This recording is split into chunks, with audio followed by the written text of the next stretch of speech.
News Talk Breakfast. In association with AIR. Seamless connections with Ireland's #1 broadband provider.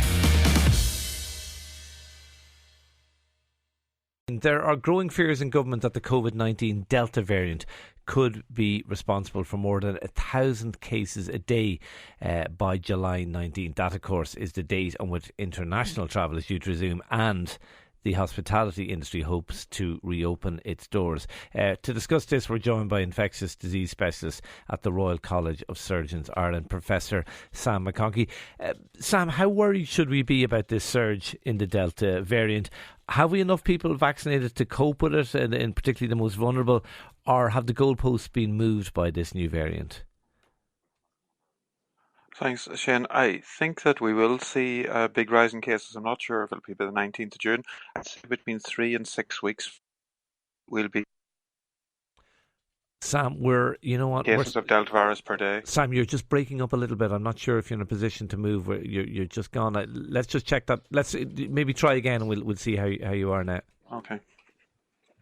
Yeah. Did you want to take that question again? How worried should we be? So I think that the number of cases of Delta definitely will rise to 1,000 cases. I'm not sure about the 19th of July as the date. I think somewhere between 3 and 6 weeks from now, it'll reach those numbers. I think this will be very different from the first, second and third waves in Ireland because it will predominantly affect healthy younger people. And we know that they don't get as much hospitalisation or as much sickness or death or ICU, which is good. We've very high rates of vaccination in the vulnerable and the elderly Ireland, which I hope will very substantially protect them.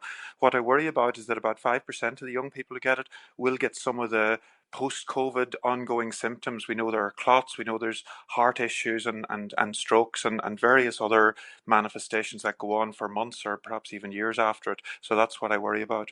Okay. If there is a surge, as it seems likely in case numbers, and bearing in mind the point you made that it'll be mainly the young people affected, should our health service be able to cope comfortably enough, or will it be under challenge? I expect that it will cope adequately with this because there'll be much less need for oxygen and for much lower numbers of people in respiratory failure. So I don't see this as the sort of existential survival threat to our health service that I certainly feared in the first, second and third wave. And as we've seen has happened in places like Brazil and India where the health service has been overwhelmed, I don't see that that's a likely prediction over the next few months with this Delta variant.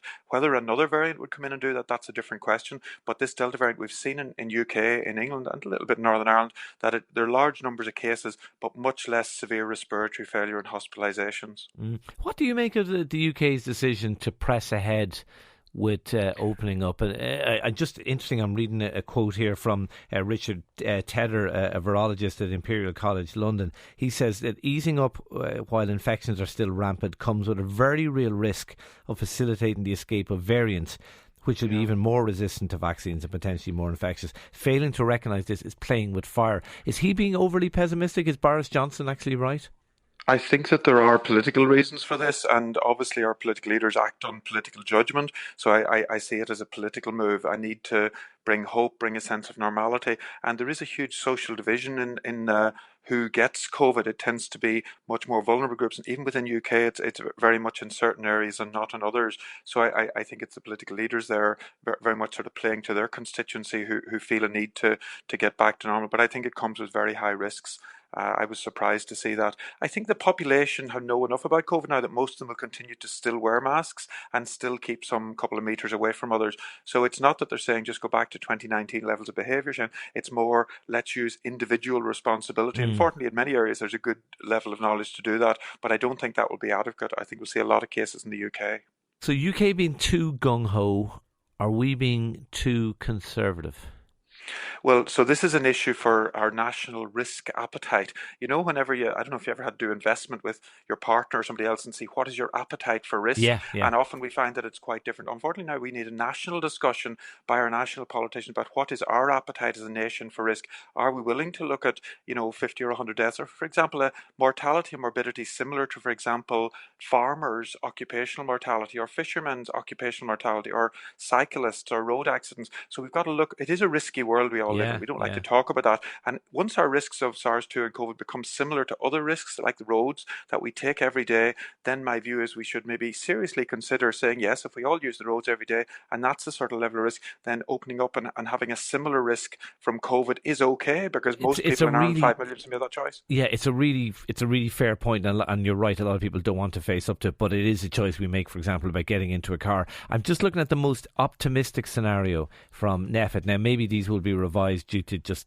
different factors, but their most optimistic scenario was 250 deaths between now and the end of September if we sort of continue as we are. Now, is that too high? I mean, is that the level of risk we're willing to take on? So this is not an issue, and I believe for Sam McConkey to really decide on, or Shane. It's an issue for our nation, for our whole. We need a public discussion about what is a risk appetite. 250 deaths a year is approximately the number of deaths in road traffic accidents. Yeah. Now, what you mentioned was 250 in 3-month periods. That's clearly 4 times higher.